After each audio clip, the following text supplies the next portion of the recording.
Assalamualaikum warahmatullahi wabarakatuh. Selamat pagi kawan-kawan sekalian, mahasiswa di kelas Sosiolinguistik di jurusan Bahasa dan Sastra Indonesia. Ketemu lagi dengan saya, Rahmat Tutuburan dari jurusan Bahasa dan Sastra Indonesia, Universitas Negeri Semarang. Teman-teman, dalam rangkaian kuliah Sosiolinguistik, kita sudah membahas belasan topik ya yang berkaitan dengan Sosiolinguistik. Terakhir, di pertemuan minggu lalu kita pernah membahas tentang perubahan bahasa. Dan hari ini kita akan melanjutkan pembahasan di kelas Sosiolinguistik dengan mendiskusikan perencanaan bahasa. Ya, perencanaan bahasa itu apa? Dalam bentuk seperti ruang lingkupnya seperti apa dan apa implikasinya terhadap kehidupan kita sebagai penutur bahasa. Itu akan kita diskusikan satu persatu.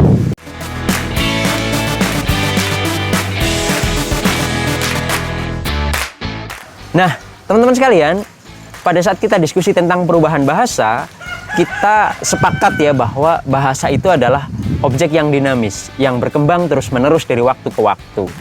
Bahasa mengalami perubahan dalam berbagai tingkat. Bisa pada tingkat fonologis, morfologis, sintaksis, kosakata, dan sebagainya. Nah, sayangnya tidak setiap perubahan bahasa itu berkembang ke arah yang positif. Ada juga bahasa-bahasa yang justru mengalami perubahan tetapi justru ke arah yang negatif.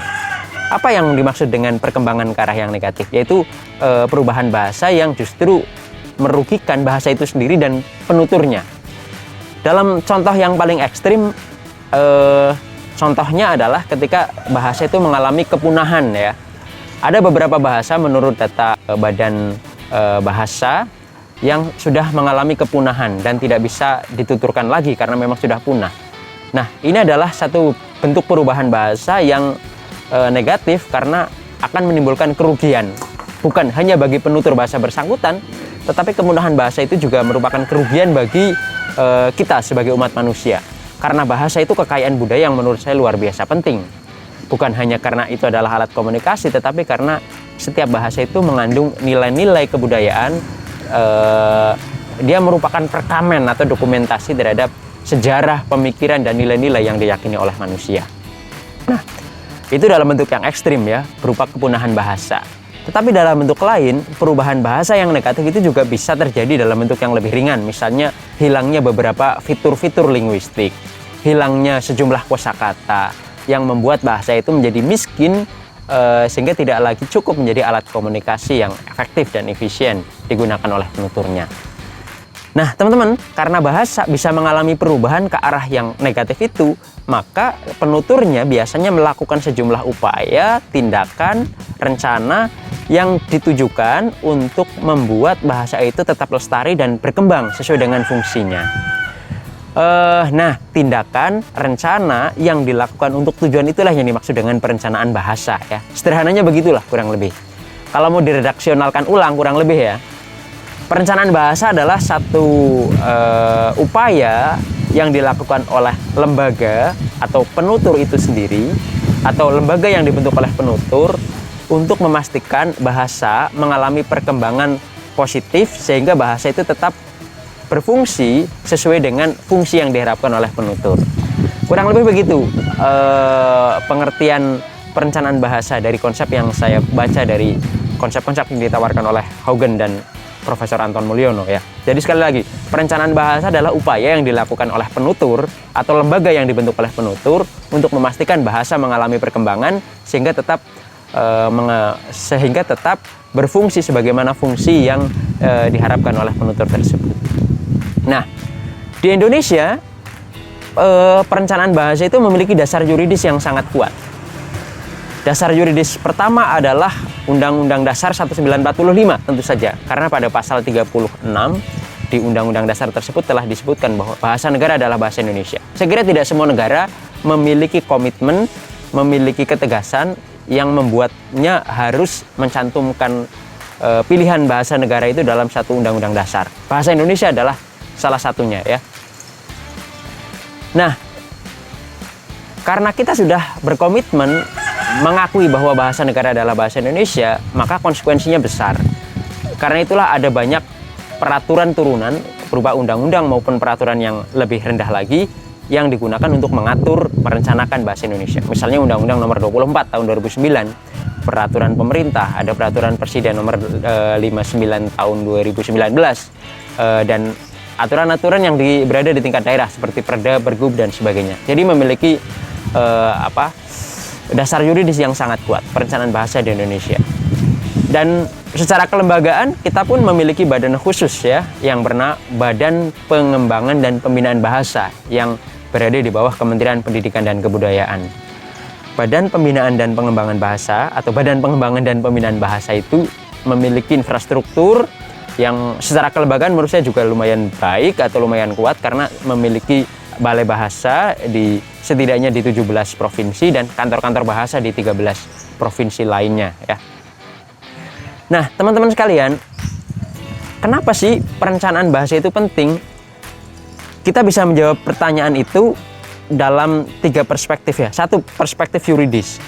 Ya, dalam perspektif yuridis, perencanaan bahasa itu penting ya karena itu amanat konstitusi. Itu sudah diamanahkan dalam Undang-Undang Dasar 45, Undang-Undang Nomor 24 Tahun 2009 dan peraturan-peraturan teknis lain yang lebih operasional. Kenapa penting? Ya karena sudah diamanatkan dan kita sebagai warga negara, sebagai apalagi yang bekerja pada lembaga pemerintah tentu saja harus memiliki komitmen terhadap amanat konstitusi tersebut ya. Yang kedua, secara material ya, secara faktual perencanaan bahasa itu penting karena bahasa adalah tadi ya objek yang dinamis.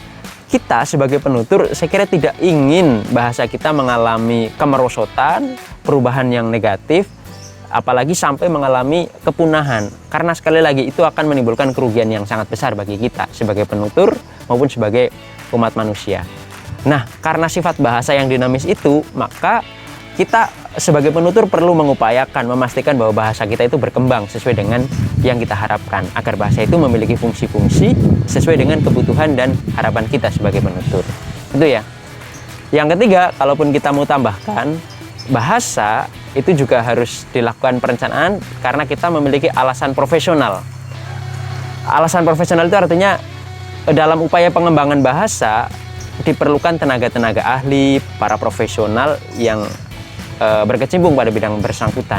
Nah, kita sebagai mahasiswa atau sebagai insan bahasa itu mempersiapkan diri untuk menjadi bagian dari usaha perencanaan bahasa tersebut dengan cara mempelajarinya sehingga kita menjadi ahli yang bisa berkecimpung dalam upaya perencanaan bahasa tersebut.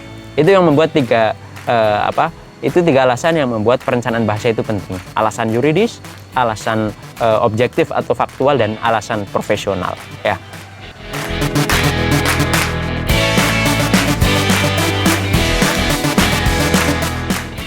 Nah, teman-teman, perencanaan bahasa itu sebenarnya satu hal yang tidak baru. Bahkan itu sudah dilakukan sejak abad 15 ya. Kalau kita pelajari atau simak bukunya Benedict Anderson di Imagine Community, di Eropa perencanaan bahasa itu sudah dilakukan setidaknya sejak abad 15-an. Karena masyarakat tahu betul bahwa bahasa itu adalah elemen penting dalam kehidupan bersama ya, baik kehidupan pribadi maupun bersama itu bahasa sangat penting.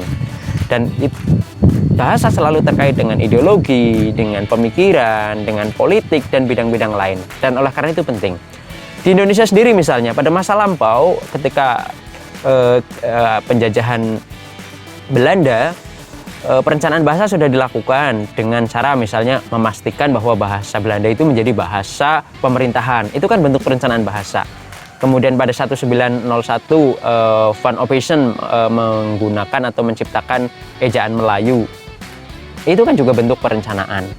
Kemudian ketika bangsa Jepang melakukan pendudukan yang singkat sekitar 3 tahunan itu, bangsa Jepang juga melakukan perencanaan bahasa dengan cara melarang penggunaan bahasa Belanda dan merekomendasikan bahasa Jepang sebagai bahasa pendidikan.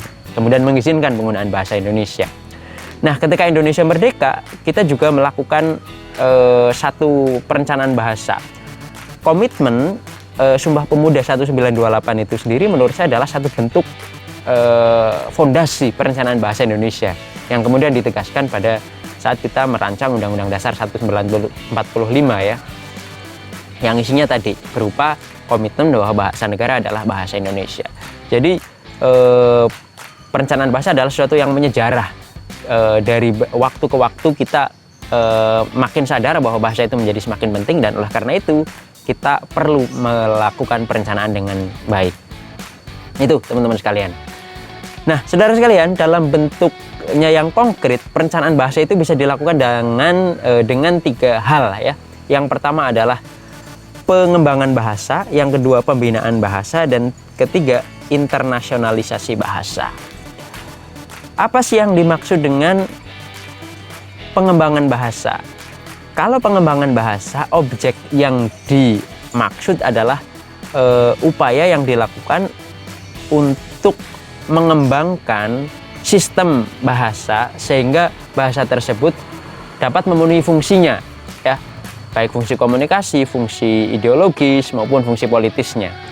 Misalnya, dalam pengembangan bahasa itu bisa dilakukan dengan 3 cara. Misalnya dengan cara kodifikasi, standarisasi, dan modernisasi. Kodifikasi itu misalnya gimana sih? Kodifikasi itu misalnya, bahasa itu kan pada dasarnya lisan ya. Pada mulanya lisan. Nah, karena lisan biasanya banyak sekali bentuk-bentuk atau variasi ragam. Nah, dari sekian banyak ragam itu kemudian dialih wahanakan dalam bentuk tertulis, dikodekan misalnya ya. Kata-kata misalnya dikodekan dalam bentuk kamus, aturan ejaan misalnya dikodifikasi dalam bentuk PUEB misalnya, itu kodifikasi ya. Yang kedua adalah dengan cara standarisasi. Dari sekian banyak variasi yang ada, mana sih variasi yang diakui atau disetujui bersama sebagai bentuk standar? Misalnya, kalau dalam bentuk bahasa Indonesia ya, bahasa Indonesia itu kan dialeknya banyak sekali. Ada dialek Jakarta, dialek Semarangan, dialek Batak, dialek Bugis, Papua, dan sebagainya. Di antara sekian banyak dialek yang ada, mana sih yang harus diakui sebagai bentuk standar bahasa Indonesia? Apakah yang tidak standar itu salah? Tidak. Yang tidak standar itu tidak salah, tetapi dalam komunikasi resmi, bentuk-bentuk standar itulah yang lazimnya digunakan. Itulah yang dimaksud dengan standarisasi. Kemudian yang ketiga adalah modernisasi bahasa. Bahasa itu dikatakan modern jika bahasa tersebut memiliki kemampuan menjalankan fungsinya bagi masyarakat modern, untuk komunikasi masyarakat modern. Masyarakat modern itu ya masyarakat yang memiliki pemikiran, memiliki teknologi, gaya hidup yang modern. Kalau bangsa kita misalnya sudah menjadi modern, tetapi bahasanya tidak bisa digunakan untuk mengungkapkan pemikiran, perasaan, ideologi masyarakat yang modern, berarti bahasa itu belum modern. Dan oleh karena itu perlu dilakukan modernisasi. Bagaimana caranya? Ya bisa dengan cara melakukan penyerapan, bisa dengan melakukan modifikasi dan sebagainya. Itu modernisasi bahasa. Nah, bahasa-bahasa yang hari ini misalnya kita kenal sebagai bahasa modern misalnya adalah bahasa Inggris ya. Karena bahasa tersebut sudah berumur sangat panjang, sudah mengalami evolusi yang sudah sangat lanjut, sehingga memiliki fitur-fitur kebahasaan yang sangat lengkap misalnya. Nah, bahasa Indonesia apakah telah menjadi bahasa modern? Ya, kita bisa diskusikan secara lebih lanjut nanti ya. Alat ukurnya adalah apakah bahasa Indonesia sudah bisa digunakan dengan cukup leluasa, dapat memenuhi fungsi sebagai alat komunikasi dalam kehidupan masyarakat modern sekarang ini. Kalau sudah, ya berarti bahasa Indonesia adalah bahasa yang modern. Kalau belum, ya berarti bahasa Indonesia harus mengalami modernisasi secara terus-menerus. Baik, itu ya yang dimaksud dengan pengembangan bahasa. Bisa dilakukan dengan cara kodifikasi, bisa dilakukan dengan cara standarisasi, bisa dilakukan dengan cara modernisasi. Perencanaan bahasa pada aspek yang kedua bisa dilakukan dengan cara melakukan pembinaan. Kalau tadi pengembangan bahasa objeknya adalah bahasa itu sendiri, jika pembinaan bahasa adalah upaya yang dilakukan untuk meningkatkan pengetahuan, sikap, dan kecakapan penutur bahasa. Jadi objeknya adalah si penutur, manusianya gitu ya. Nah, dalam hal ini pembinaan bahasa itu dilakukan untuk 3 tujuan, yaitu pada tujuan sikap, digunakan untuk meningkatkan apresiasi, meningkatkan sikap positif penutur terhadap bahasa tertentu.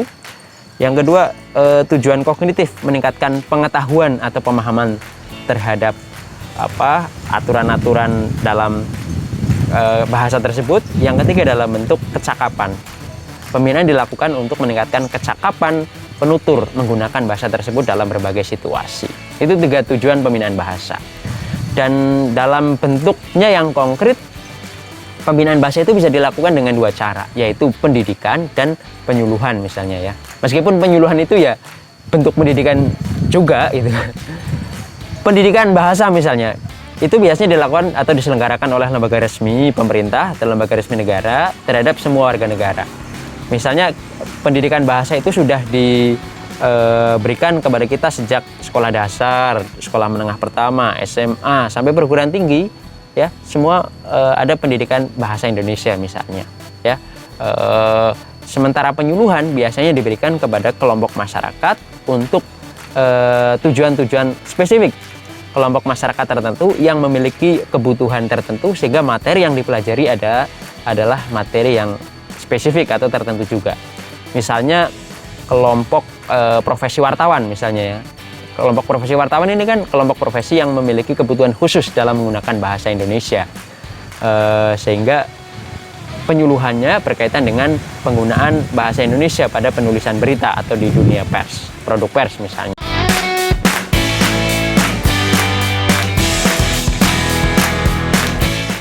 Yang ketiga, tadi yang pertama adalah pengembangan bahasa, yang kedua adalah pembinaan bahasa, yang ketiga adalah internasionalisasi bahasa. Dalam Undang-Undang Nomor 24 Tahun 2009, kayaknya pasal 40 ya, itu sudah disebutkan bahwa pemerintah wajib melakukan upaya untuk meningkatkan fungsi bahasa Indonesia menjadi bahasa internasional, sehingga bahasa Indonesia bukan hanya bahasa nasional tapi suatu saat bisa berkembang menjadi bahasa internasional. Nah, dalam hal ini maka perencanaan bahasa juga menyentuh aspek yang ketiga, yaitu internasionalisasi bahasa. Internasionalisasi bahasa banyak sekali dilakukan usahanya ya. Misalnya sejak tahun 2010 atau 2009 atau 2011, saya lupa persisnya ya. Pemerintah sudah membentuk satu lembaga khusus di bawah Badan Bahasa bernama Pusat Diplomasi Bahasa kalau tidak keliru, yang kantornya saya kira ada di Bogor kalau tidak keliru ya. Nah, itu digunakan untuk meningkatkan fungsi bahasa Indonesia supaya bisa menjadi bahasa internasional. Selain itu, upaya lain yang dilakukan kita, bangsa Indonesia, adalah dengan menyelenggarakan BIPA misalnya, bahasa Indonesia untuk penutur asing, supaya bahasa Indonesia menjadi bahasa yang dituturkan oleh lebih banyak orang. Karena syarat untuk menjadi bahasa internasional, dasarnya ya harus dituturkan oleh banyak orang, bukan hanya bangsa Indonesia, tetapi juga bangsa-bangsa lain di dunia. Usaha lain misalnya dengan cara melakukan pengiriman guru dan dosen bahasa Indonesia ke sekolah-sekolah internasional di luar negeri dan sebagainya. Intinya, internasionalisasi bahasa itu serangkaian upaya yang dilakukan kita, baik kita itu dalam pengertian bentuknya pemerintah, lembaga pemerintah, maupun kita sebagai penutur, supaya bahasa Indonesia menjadi bahasa yang dikenal dan dituturkan secara lebih luas, bukan hanya oleh bangsa Indonesia, tetapi juga bangsa-bangsa lain di dunia.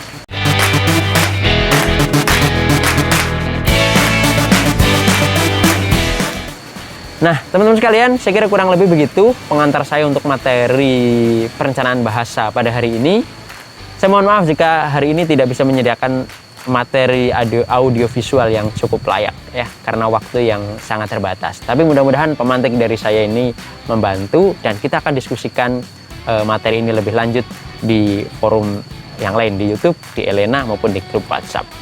Kita ketemu lagi di kesempatan yang akan datang bersama saya Rahmat Tutuguran. Assalamualaikum warahmatullahi wabarakatuh.